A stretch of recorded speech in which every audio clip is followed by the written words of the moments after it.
그러니까 그때 그 사람들이 오, 저 주님의 일꾼인데요. 주님이 일을 했는데요. 심지어는 귀신 쫓아냈잖아요.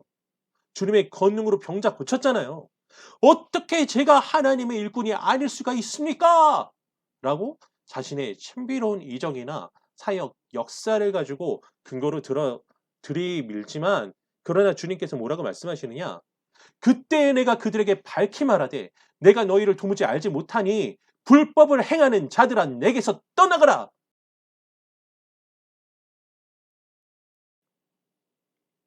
안녕하세요. 반갑습니다. 오늘 4월 19일 주일 중고등부 말씀을 나누고자 합니다. 오늘 함께 나눌 말씀은 마태복음 7장 15절에서 27절, 이 말씀으로 거짓 선지자 분별법이라는 제목으로 말씀 함께 나누려고 합니다. 안녕하세요. 반갑습니다. 오늘은 말씀을 읽어가면서 그 말씀에 대한 설명을 하는 방식으로 설교를 진행하고자 합니다. 그러니까 우리 친구들도 잘 따라와 주기 바랍니다. 하루속히 우리가 이렇게 만나서 말씀을 나눴으면 좋겠는데 상황이 그러지 못한 상황이 되니까 최선을 다해서 저도 준비를 하고 해보려고 하니까요. 우리 친구들도 이럴 때일수록 자신의 신앙을 지키기 위해서 개인적으로 말씀 경건 생활, 기도 생활 잘 지켜나가고, 그리고 여러분들의 담당 목사인 중고등부 목사가 올리는 이 말씀도 반드시 꼭 함께 하기 바랍니다. 그리고 한 가지 광고를 하고 싶은 게 있는데요. 그 광고는 뭐냐면은 어, 연초에 계획한 말씀 커리큘럼에 따르면은 제가 마태복음과 로마서를 올해 하려고 했어요. 그런데 지금 이 상황에서 마태복음을 차라리 조금 더 자세히 하는 것으로 바꾸면서 로마서는 하지 못하게 됐습니다. 그런데 불현듯 들게 된 생각이 뭐냐면은 지금 이 상황 속에서 우리가 인터넷을 통해서 설교를 전하고 있잖아요. 그러니까 아예 인터넷을 통해서 로마서를 하면 왜 못할까 그런 생각이 들더라고요. 그런데 이 인터넷을 활용하다 보니까 혼자서 이렇게 이야기를 하니까 나도 개인적으로 재미도 없고 좀 여러 가지 한계를 부딪혀. 적어도 서로 간의 커뮤니케이션을 저는 상당히 중요하게 생각하는 사람인데 우리 설교 방식도 좀 그런 방식이잖아. 그런데 그게 어려운 상황이라 이렇게 하는 걸 좀 원하지는 않고요. 토요일에 그 신청자들을 대상으로 아, 실시간 방송으로 진행을 해보려고 합니다. 알아보니까 유튜브를 통해서 미리 신청을 하면은 실시간 방송을 할 수가 있더라고. 그래서 당장 시행할 건 아니고요. 계획을 잘 하고 또 신청자를 받아서, 신청자는 교사나 학생들이나 상관없습니다. 누구라도 두 사람이라도 한 사람이라도 실시간으로 나는 그 시간에 함께 하겠다는 사람이 있으면은 토요일에 시간을 정해서 실시간으로 로마서를 같이 나누고자 합니다. 그때에는 유튜브를 사용해서 할 생각이기 때문에 댓글 기능이 있더라고요. 댓글을 보면서 궁금한 걸 들으면서 이야기를 해주면서 그렇게 진행을 해 나가볼까 하니까요. 많은 참여 부탁드리겠습니다. 그리고 이 로마서 계획한 그 로마서 성경 공부는 상황이 괜찮아져서 우리가 오프라인으로 모여도 방송으로 할 생각이야. 그러니까 부담 갖지 마시고, 난 교회까지 가기 힘든데, 어려운데, 시간이 안 되는데 하는 친구들도 부담 갖지 말고, 어느 시간이라도 토요일에, 아마 대략 생각하기로는 토요일 오후 3시쯤에 하지 않을까 그런 생각이 드는데요. 이 스마트폰으로 이렇게 보면 되잖아. 그치? 그러니까 많은 친구들이 함께 지원해 주기 바라겠습니다. 그리고 어쨌든 오늘은 마태복음 7장 15절부터 27절까지의 말씀을 함께 나누겠습니다. 7장 15절의 말씀 읽습니다. 거짓 선지자들을 삼가라. 양의 옷을 입고 너희에게 나아오나 속에는 노략질하는 일이라. 이 노략질이 발음이 어렵네요. 거짓 선지자들을 삼가라고 말씀하고 계셔. 이 거짓 선지자는 뭐죠? 일단 이 말씀을 나누면서 선지자가 뭔지를 먼저 한번 생각을 해봅시다. 선지자는 무엇이냐? 선지자는 매우 중요한 직분이에요. 예수님의 삼중직을 이야기하는데 예수님의 삼중직이 제사장, 왕, 선지자 이 세 가지죠. 그리고 이 세 가지의 직분은 말이야, 하나님이 기름을 붓도록 하신 직분이야. 임명할 때. 그런데 임명할 때 머리에 기름을 붓는다는 것은 어떤 의미를 가지고 있냐 하면은 거룩하게 구별된다. 거룩하게 구별된다. 하나님이 주시는 직분이다. 하나님이 거룩하다 하시고 중요하게 여기신다. 그런 의미를 가지고 있는 직분.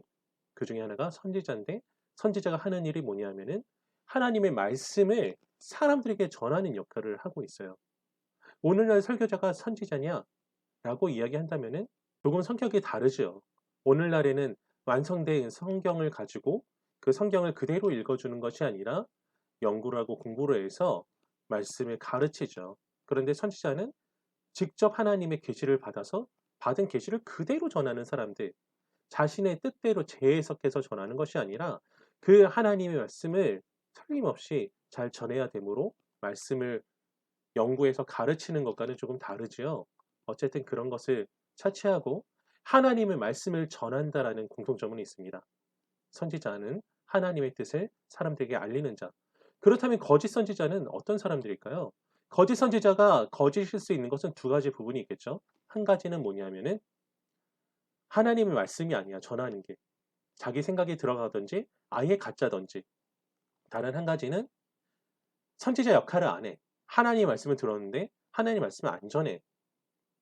그러면 그것도 거짓일 텐데 여기에서 말씀하는 것은 문맥상으로 볼 때 앞에 게 거짓이겠죠. 거짓을 하나님의 뜻이라고 말하는 자. 하나님의 뜻이라고 말하는 이유는 뭘까요? 하나님의 말씀에는 상당한 권위와 능력이 있다.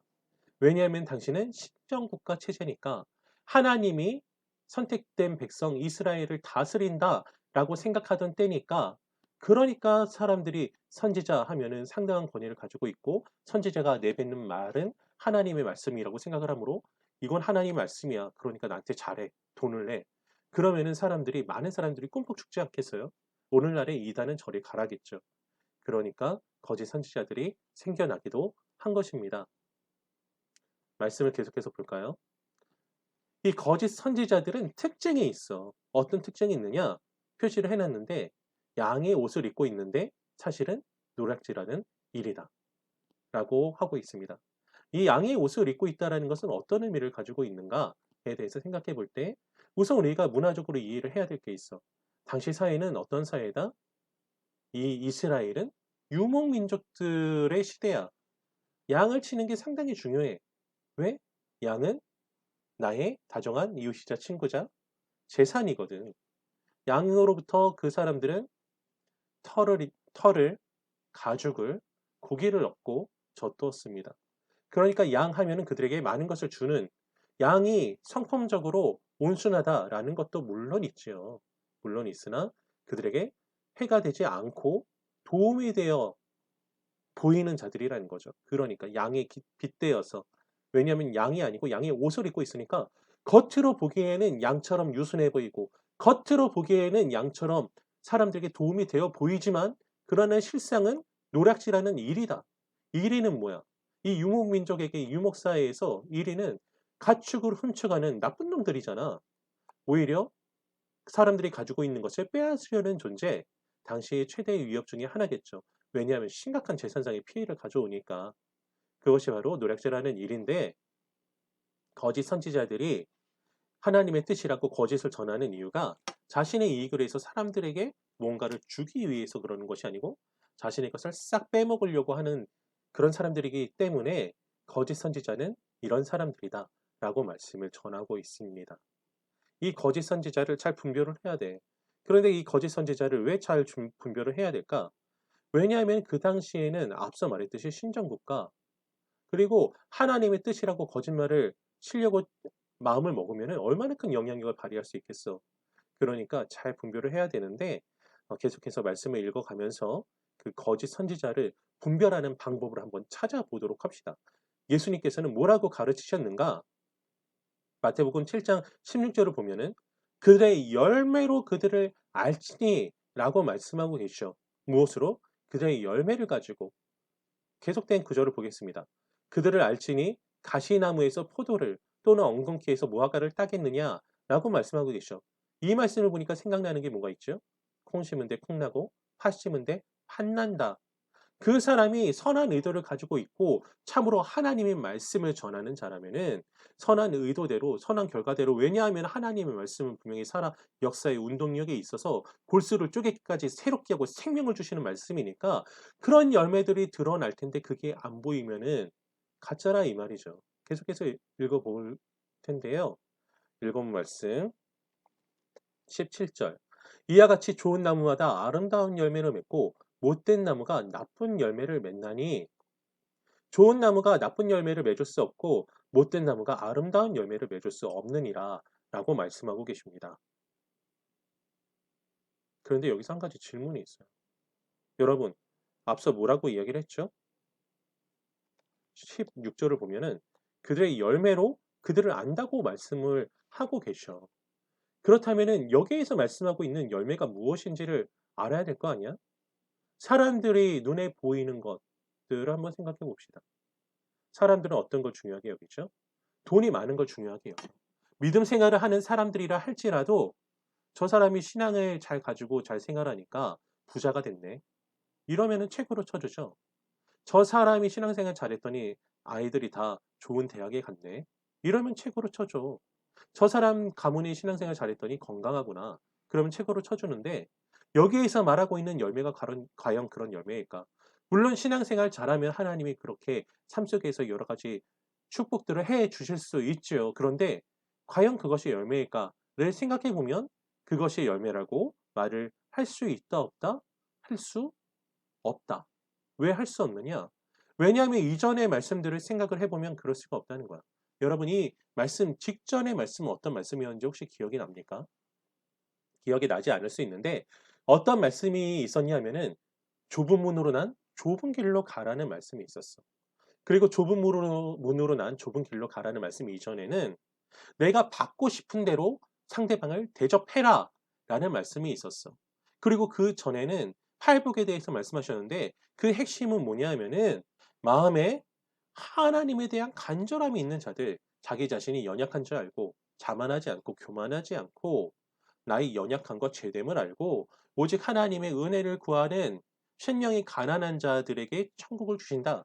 그런 말씀이 있었고 그런 사람들은 하나님을 사랑함으로 하나님께서 원하시는 행위를 하고 또 하나 하나님께서 살아가신 다른 이웃들도 사랑하게 되므로 다른 사람들을 위해서 살아가게 된다. 그러니까 정리해 보자면은 여기서 열매는 좁은 문으로 가는 삶인데 그 좁은 문으로 가는 삶은 무엇이냐 하면은 나 자신을 위해서 살지 아니하고 하나님과 사람들을 위해서 사는 삶의 모습. 그게 어렵거든. 내가 나 자신의 이익을 위해서 챙기는 삶은 너무 쉬운 삶이야. 넓은 문으로 난 넓은 길로 가는 것처럼 자연스러운 삶이죠. 그런데 내가 나 자신을 위해서가 아니고 하나님을 위해서 나 자신의 이익을 위해서가 아니고 다른 사람들을 위해서 살아간다는 건 매우 우리에게 있어서 부자연스러운 삶, 어려운 삶인데 실제로 그런 삶을 살아내서 삶의 열매를 맺고 삶의 가정이 그러한 사람들, 그게 바로 그들의 열매를 드러내는 사람들이죠. 그런 것이 바로 여기서 말하고 있는 열매, 즉 하나님의 말씀대로 살아가고 있느냐 아니냐가 그들의 열매라는 말입니다. 과연 저희 이 말이 맞는지 아닌지 말씀에서 지지하시는지 한번 살펴볼까요? 그 전에 19절에 이렇게 말씀하고 있죠. 아름다운 열매를 맺지 아니하는 나무마다 찍혀 불에 던져지느니라. 그렇기 때문에 우리는 더욱더 아름다운 열매를 맺어야만 하겠어. 그렇다면 그 아름다운 열매는 무엇이냐? 이러므로 그들의 열매로 그들을 알리라 라고 말씀하고 있는데 계속해서 읽어봅니다. 자, 그 열매를 맺는 자들은 어떤 자들이냐? 나더러 주여 주여 하는 자마다 다 천국에 들어갈 것이 아니요 다만 하늘에 계신 내 아버지의 뜻대로 행하는 자라야 들어가리라 라고 말씀하고 계시죠. 여러분, 나더러 주여 주여 한다는 것은 뭐냐면은 주님을 부른다는 거야. 하나님을 불렀더라. 그 이름을 불렀더라. 이런 성경에서의 이런 표현이 드러난 부분에서는 무엇을 그렇게 불렀다고 말하고 있느냐 하면은 예배하는 모습을 하나님을 불렀다, 주님을 불렀다고 표현하고 있습니다. 그러니까 이 말을 우리가 이해하기 쉽게 현대적으로 이야기를 하자면은 예배 드린다고 천국에 들어가는 게 아니라는 거야. 그렇다고 아싸 예배 드리는 게 천국 가는 거 아니니까 예배 안 드려도 되겠지. 이따위 소리를 하라고 이 말씀을 드리는 게 아니고 자기 입술로 나는 예수님 믿는데요. 실제로 삶으로도 교회에 참석해. 한 번도 안 빠져. 그리고 모태신앙이래. 종교적인 행동을 해. 그런데 그렇다고 천국에 들어가는 것이 아니다. 이 말씀 예수님께서 하신 말씀인데 다시 풀이하자면은 겉으로 보이는 신앙생활을 하기만 한다고 해서 진짜로 구원 얻는 믿음을 가지고 있는 게 아니다라는 거죠. 그렇다면 그 다음 말씀을 읽어볼까요? 다만 하늘에 계신 내 아버지의 뜻대로 행하는 자라야 들어가리라.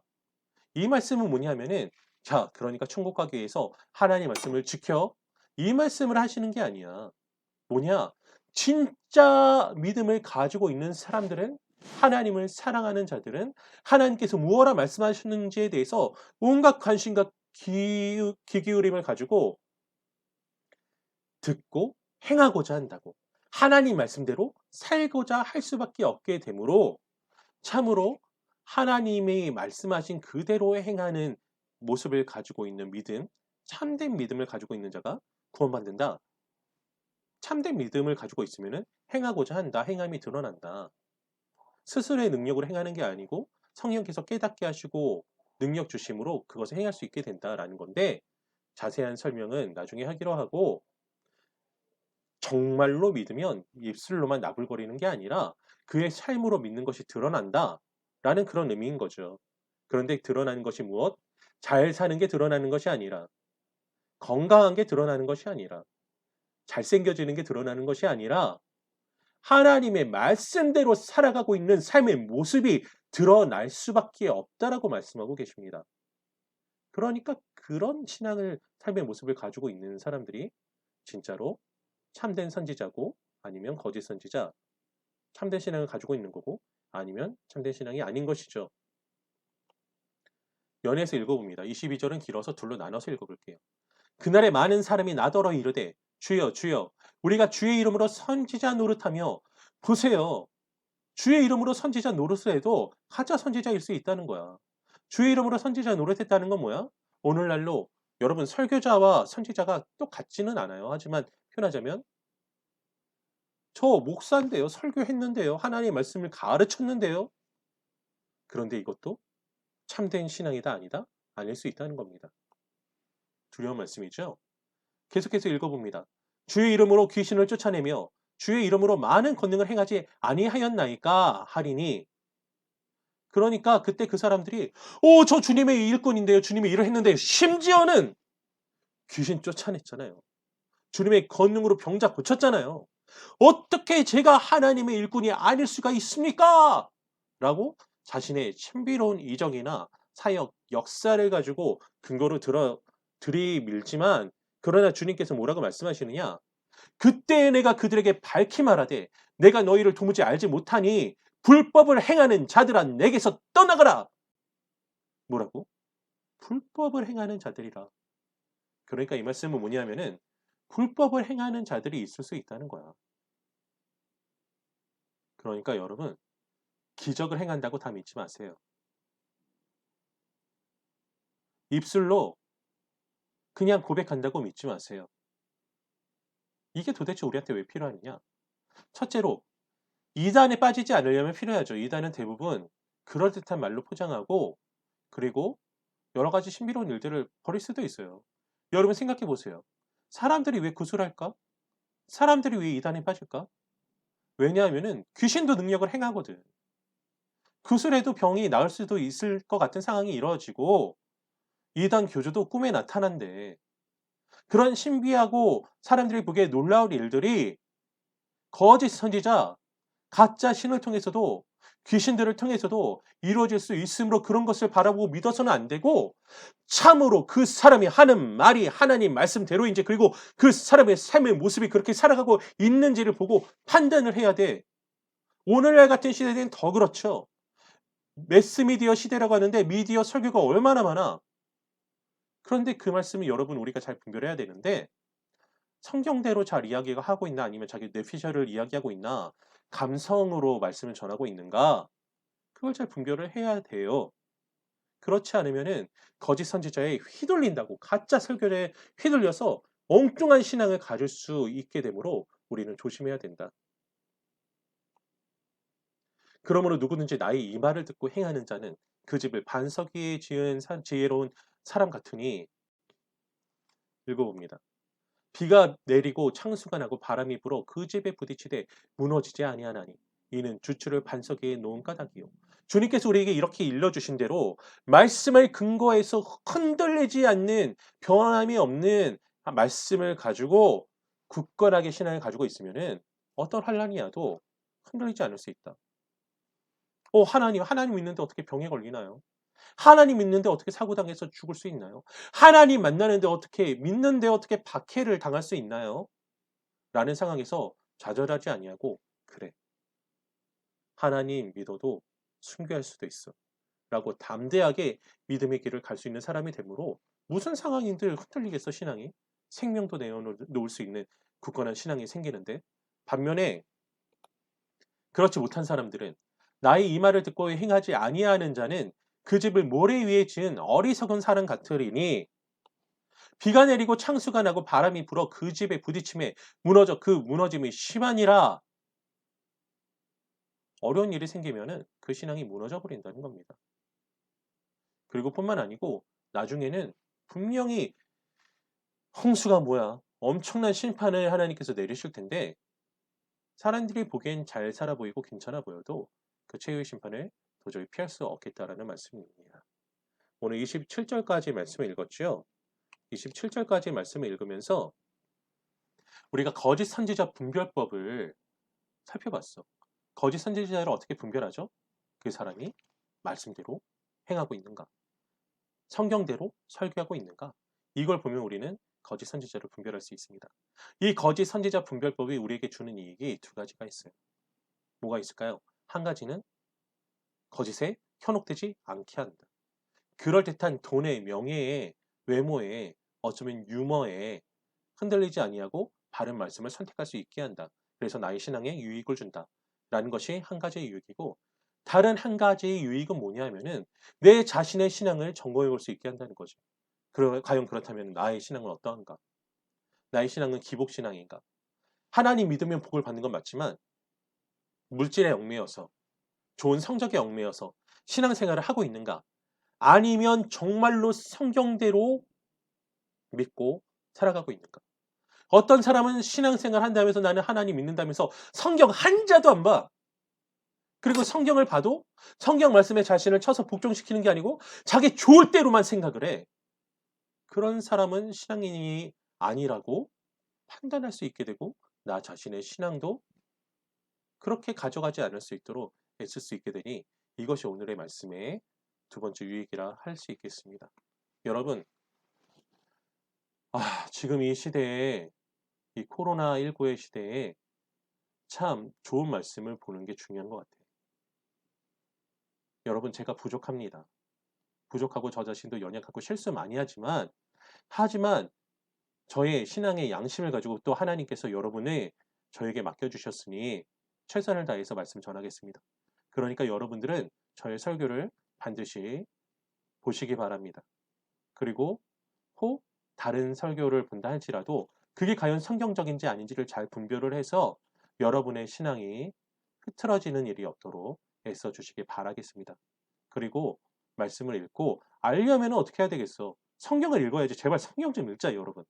성경을 읽고 기도함으로 참으로 어떤 상황에도 흔들리지 않아야 하는 굳건한 신앙을 가지고 있는 우리가 됩시다.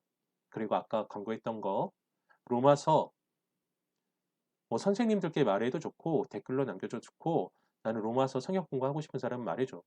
적어도 그 신청자가 있어야지 나도 준비를 하지. 자, 이 코로나19의 시대에 우리가 함께 모일 날을 사모하기도 하지만 방법을 찾아봅시다. 그래서 우리 신앙을 잘 지켜나가는 우리 중고등부가 되기를 간절히 바라겠습니다. 감사합니다.